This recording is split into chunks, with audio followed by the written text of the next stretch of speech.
All right, we're back out in the field. Denise Myers. Paul Myers. With Road Warrior Investors. We have a couple of guests with us today, and we're out in the field. We have Leanne. Yep, and you're with the Women's REIN group, correct? Correct, the Women's Real Estate Investment Network. Awesome. We have Craig Duffy with us here as well. You're a local real estate investor as well. That's right. Awesome. And so we were actually brought here on site by way of Craig and Leanne. So Craig reached out to us with a connection of Leanne. You run the Women's REIN group here locally, and you were looking for some training or someone to come in and talk with the group. I know, Leanne, when we spoke, I asked the question, what would you like us to come in and talk about or teach about?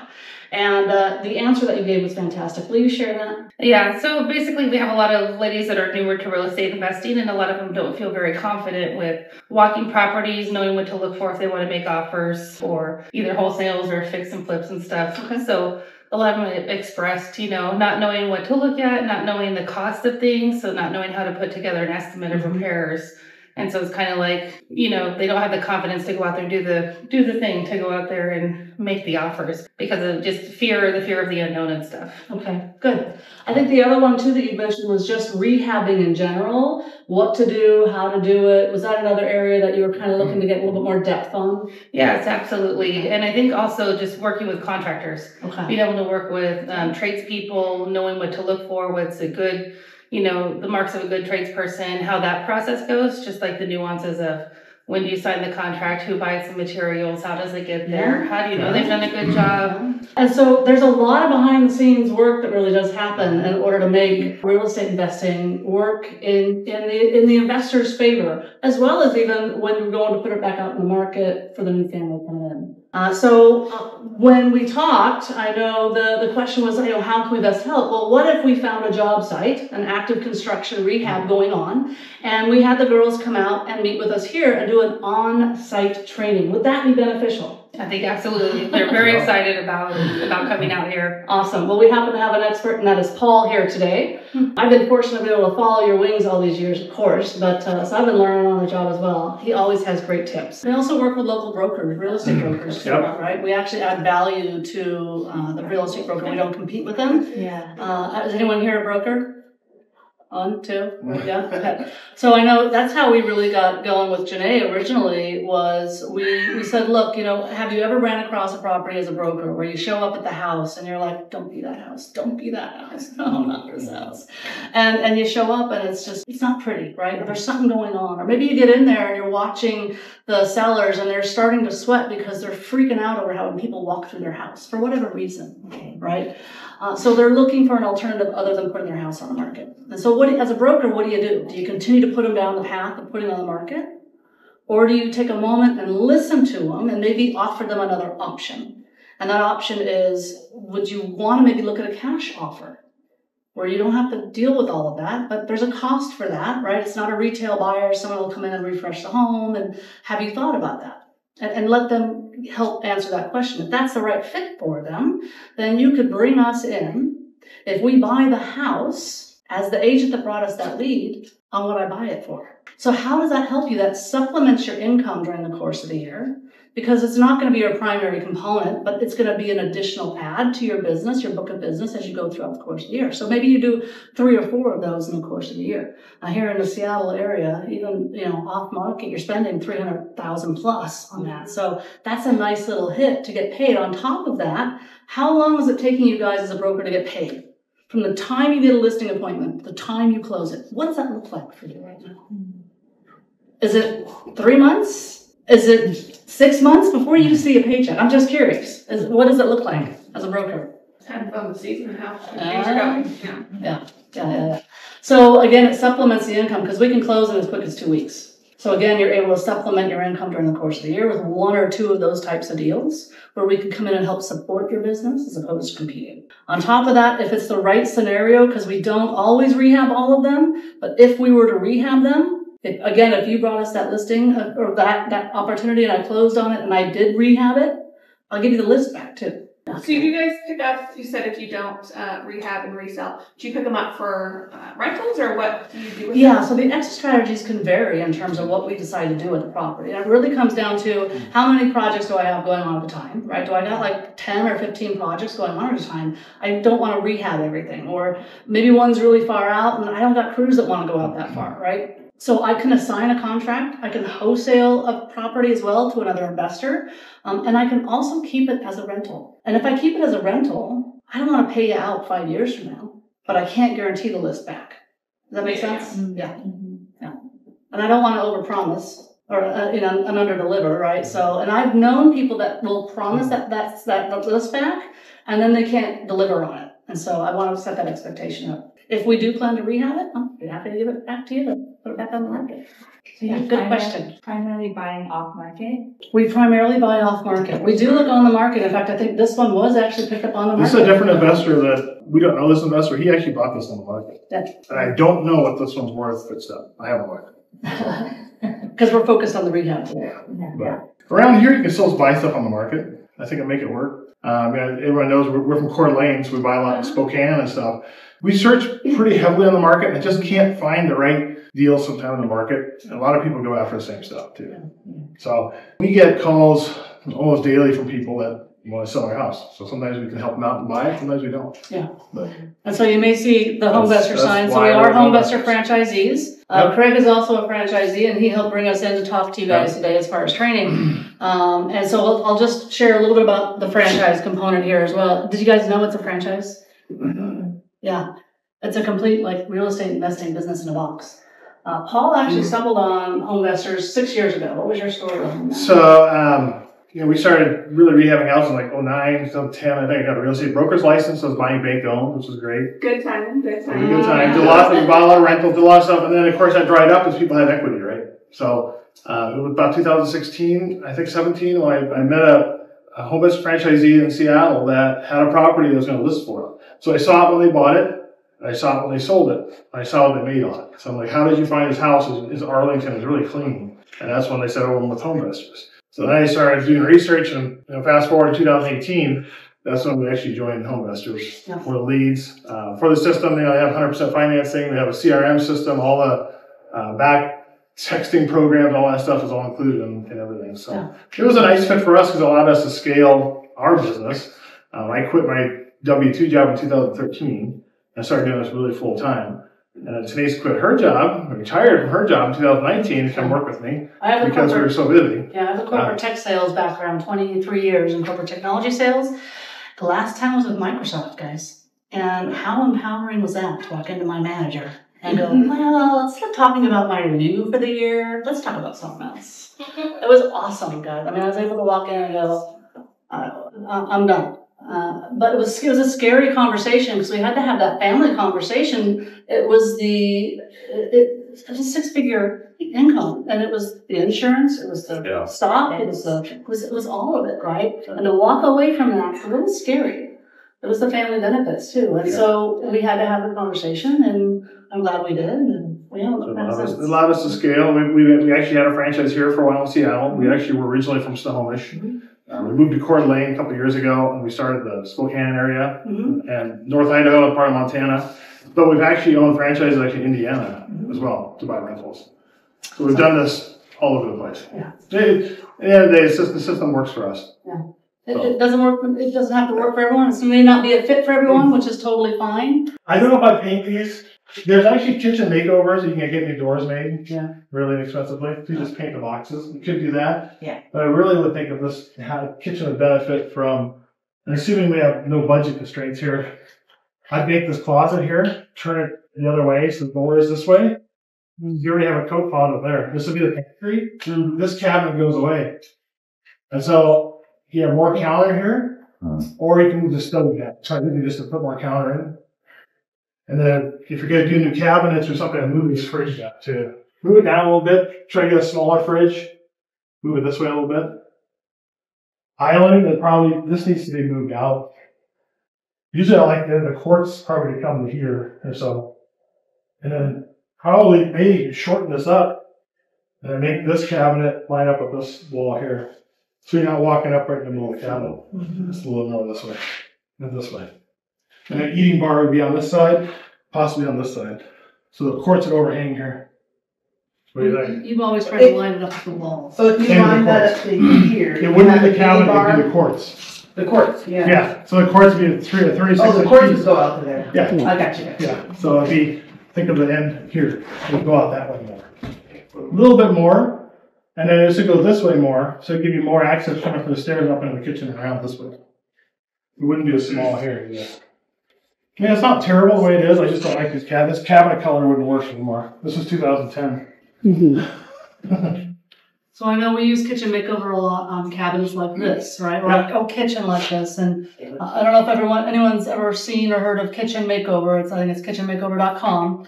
And you're able to go and measure the cabinets. Yeah, they'll send you the doors, the hardware, the knobs, everything within 2 weeks. And paint too. Yeah, the paint, the match, the Whole kit. Oh, It's a whole kit. I use Rust-Oleum kitchen Oh, really? Yeah. and Yeah. redo the So- cabinets, take them off. What does like that kitchen makeover, if you're doing that kit process, like what would that cost for this kitchen? $1,200 maybe. Oh wow, including the doors?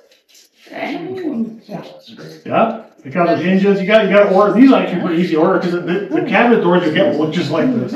But you got to order it right with the online with what kind of hinges you got. They look at what kind of frame is around it and things like that too. So you have to measure it online. They'll show you how to do that. Hard to explain. They actually have new drawer fronts. Yeah, these are just screwed on. All these new drawer fronts will come with it. You just unscrew these and screw those on.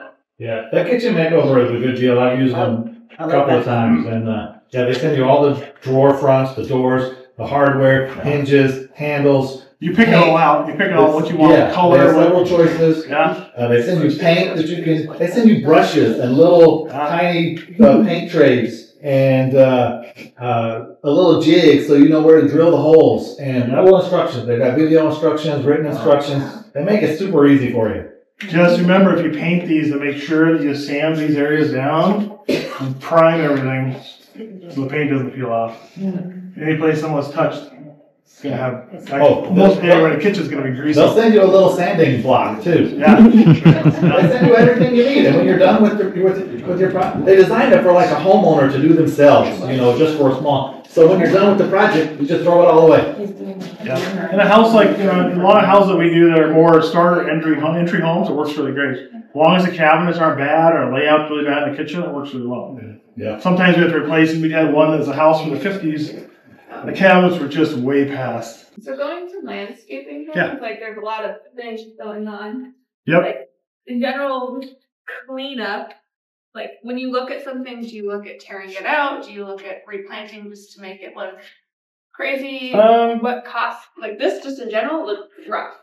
Like No, well, a lot of that, I think, is the forest. It's like in the front here, like this bush here, it's the mowing the house here, you can run all that. Or you can take that one out, take both of the bushes out. I don't think you can trim them back enough to actually make them look good. But you want to see the house too. You want to get rid of the mold.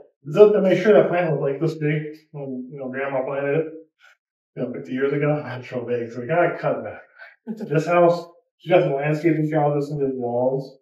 She had to fix that one that's by the driveway. I saw that house falling over.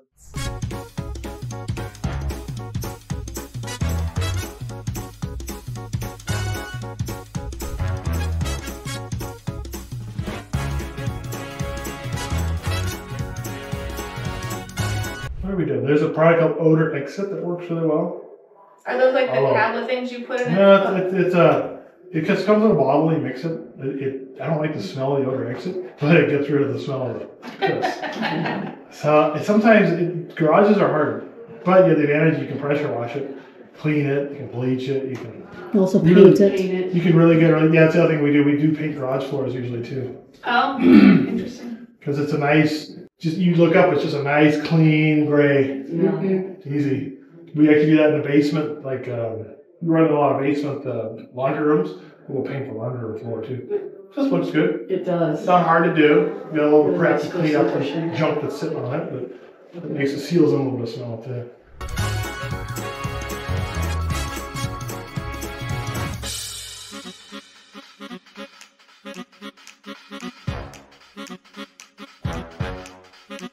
So it looks like this. They're gonna be. I'm assuming they're making this into a laundry room. That's what I'm assuming these are for. And that's gonna be a doorway right where you are. And this will probably be a closet. They'll probably bump in a closet here like this. Got a wall here. Washer and dryer. And this will be a closet for this room. And the washer and dryer will probably be right here. Probably a washer right here. So this will be a room, most likely. I would assume, but it's weird because it has a door. Yeah, exactly. So in this scenario, I'd still put a closet in and kind of call it a bedroom. And it's still a door. So somebody can use it as an office too. Sure. Right? Yeah. It's still a room with a closet. It's better than just a room with a door going out. And so it would turn on and the lights in the house would flicker. Oh. And so I brought my electrician out. He said, that thing draws way too much load. You just don't have that service enough here in this house to run that thing. So we converted back to a regular water heater. It looked great. But it just shows sometimes the power draw isn't good enough for that. They have gas ones. You still got to run a vent and everything for it. So the cost of that versus just getting a cheap water heater, I'd really get a water heater. It's just cheaper. You don't live here. Maybe if you lived here, maybe you'd do something different. But again, you don't really get paid back for the new water heater, but they have to have hot water. So I think. get a cheap one. Is there something missing too from All kinds of Yeah, isn't there supposed to be a pan? the down water below? here? Ah, the bottom down here, right? I think. Yeah, there's supposed to be a pan. So in Washington State, not the way in Idaho, though I have to clarify, they want these strapped, and this is not strapped properly. This is not a proper strap. It's supposed to be strapping here, about the first third and the lower third. Strap it to the wall. This is not considered strapping. It's for earthquakes, basically. This isn't either. Oh, they're still working on the wall, so. So there's this that. would have to be replaced and strapped properly. And the other thing that's missing is the expansion tank on the cold side coming in. There's usually an expansion tank. If you check your house, the ones at home, you got a tank that comes off here. If it was done properly. But in this House of Defense, what year was this put in? Did it say? I couldn't tell. I should say I think earlier than 2002, they didn't require expansion tanks. So if this was put in then, it's technically not really bad because they didn't have it when this house was built. The home inspectors will call it out. They sure will. So just do it. Yeah. Is it also missing a pan? It's good to have a pan under it. It's a little challenging here because we don't really have a drain for a pan, but at least put it in a pan. Yeah. Just put it up on the rack table. Yeah, the other thing that's missing is does not have no, it's got a line going out.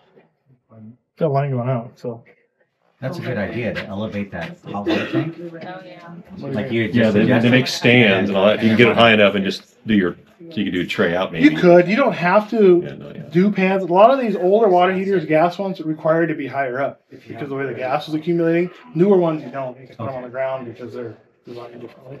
This is an old one. It's small 90s. too. It's a 40 gallon, which Yeah. is too small. You need a 50 gallon for here. Does it have a date on I this? couldn't see one. Yeah.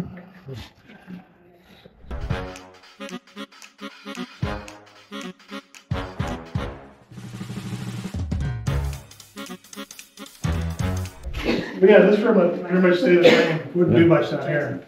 It's a living room. It's a living space. Yeah. It definitely feels more spacious. Carpet it. I just carpet it. Do new trim. Float the walls.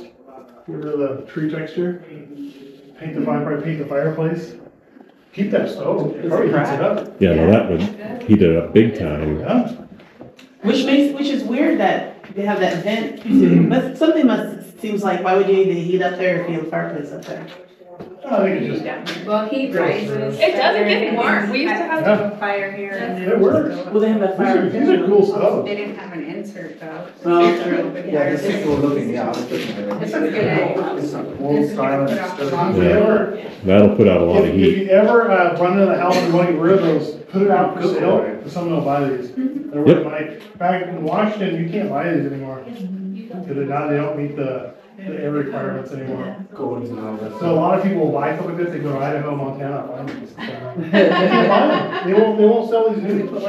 They're cool, right? This with me is very 70s, but you can cook on it. Yep. Oh yeah, hot water. Oh yeah. Yep. What other questions they have down here? I think they scraped the popcorn here already. Somebody did. Yeah. As you go, if you ever scrape popcorn, you'll see underneath. The reason I use popcorn is they never finish the drywall taping. That's why they put popcorn on ceilings, right? Did everyone know that? No, I didn't know that. So when you do a fire tape like they did there, and they spray popcorn over it, it covers all of it. You can see it's not really done. The joints are smooth, but they're not super done very well. But the popcorn will hide it all. So a builder come in here, does that, sprays it, and they're done. If you want to finish this off, you're going to have to go through and do some patching, smooth out the joints a little bit, because you'll see it. Right. Yeah. That's how they did it. Cheap. Yeah, they texture it. Super messy. Yeah, it's messy. But a lot of times in the housing, we'll go through and actually retexture the whole interior of the house too. Texture is messy. Just make it all match.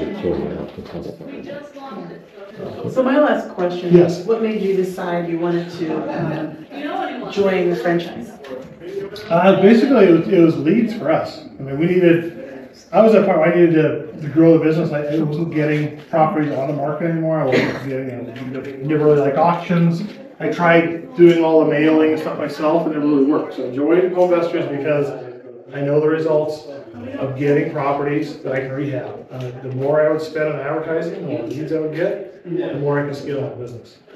So it allows me that avenue to do that. And it takes care of all the advertising for me, so I can just go on the appointments and do what we do in rehab and housing. I don't have to worrying about advertising, how to do it, where to advertise to. That's done for me. Yeah. That's what it was. It allowed me to scale the business where we're at. So is your franchise location in the area where you want to invest, or could you have one here but you're investing in different states? Yeah, you can do wherever. So really your area is constrained by the advertising for your market. So like here, you'd be a Seattle franchisee. It's King, Snohomish, Thurston, Pierce counties. That's where you're advertising. So you get calls from that area. So a lot of times you get calls from other places. You can buy wherever you want. You're not sure. But you're constrained kind of by where you can advertise. He also mentioned they have a franchise in Indiana. We did for a long time. We actually sold that to the buyer, and then our coordinator now moved to Idaho, works as our buyer here. To where? We were in Indiana. Oh, Indiana. Yeah, Crawfordsville, Indiana. No, Indiana. So what's neat about that, guys, we would have never stumbled upon that kind of an opportunity outside of home invest. We just wouldn't have been able to feel confident to do it, or to buying rentals out of state. It's a whole different beast, right? And so we were fortunate and we stumbled upon it, and we also learned. We reached out to other experts in the group and asked a lot of questions. No, we're advertising in Crawfordsville, Indiana. We're buying houses at $5,000 to $10,000 a piece, and we fix them up and rent them for $500 to $1,000. We have Easy about 40 math. left. Easy math. So do you guys run that franchise yourself, or do you have people local there? We actually to, sold like, that to our make the buyer offers? that used to be out there. He actually bought the franchise. Right. And then we have our transaction coordinator that used to be there. She moved to Idaho to work as our buyer here. But when you were running it to build a portfolio, were you over here? And, We were over here. We had a buyer over there, okay. and an office transaction coordinator. We also had a property manager, and a property manager, this was one of the keys, guys, the property manager had the resources to be able to pull in construction crews. Yeah. And he was actually a buyer too. So do you still own all the rentals there? We did. So when you're saying buyer, you mean who work for home investors as a buyer? Well, not they work for us. somebody who buyer from you. They work for us. We pay them to go take the calls Yes. and go on the appointments and basically do the deals. Okay. That frees us up to run the business on a scale. A lot of people do home investors, just have one or two people doing it, just the owners, that's fine. But if you want to scale, you have to have someone take the reins and do some of the buying. I can't be everywhere at once. So is the buyer the person who's doing the underwriting to make sure it's the deal, right? But she goes up, takes the appointments, meets everyone. We do get together and look at pricing and stuff before she goes out. And when she's on the call, she'll call us and go, hey, I looked at the house, it's worse than I thought, or it's better. We figure out the best price to offer. So having a franchise, how does it help us to help others? Like, just like you have a franchise, I understand it's great. Thank you so much for explaining everything. Yeah. But just say somebody new who wants to be part of the franchise. Okay. What would they expect from being a franchisee owner? Things that you learn. Here in the area? Mm-hmm. Well, so the home investors model, it's a full real estate investing business in a box, Yeah, right? There's so many different tools. Yeah, your business. It is your business. For us, when we first started, it was a lead source. Mm-hmm. And then we realized it was a lot more than that. They do all the marketing for us. So I don't have to lick any stamps, mail anything. They do all of the SEO, the online, social, paid search, billboards, radio, television, all the marketing is done for us. So that enables me when the phone calls do come in, I can focus on my customer and have to deal with that. There's training available both nationally. You actually, as a new franchisee, you spend a week down in Dallas, Texas, right? And it was funny. I know you guys went down there going, okay, we're going to spend a week down here. What can they go over in a week? Right? And you walked away going, even us, when we first started with home investors, we had years of experience. And we go down there and we're like, what, a week, really? And we walked away one. Well, it's also, being a franchise, you use the name brand and stuff too. That's true. Yeah. Okay. It's just no different. You buy like a Jimmy John's are all independently owned. They're all franchise businesses. It's still that person owns that business. They can run it kind of how they want, but the home investors have certain guidelines they want you to adhere to do business. Okay. So. Thank you. Yeah, thanks for explaining. Yeah. And you guys' time, yeah. And we're here in Kent, Washington. We just had a fantastic afternoon with a bunch of great investors. They are local investors. And the question was, if we were to rehab a house, with some tips and tricks. Yep. And I think we did. It was a lot of fun. It was a lot of We fun. met some great people today. It's great to have this house to use it at too. It was, yes. Rehab, so it's good. And so we're available to do this type of thing nationwide as we do travel around. So if it's something you'd like us to be able to come in and do for you as well, in terms of training, holler at us. You got to comment or reach out to us directly.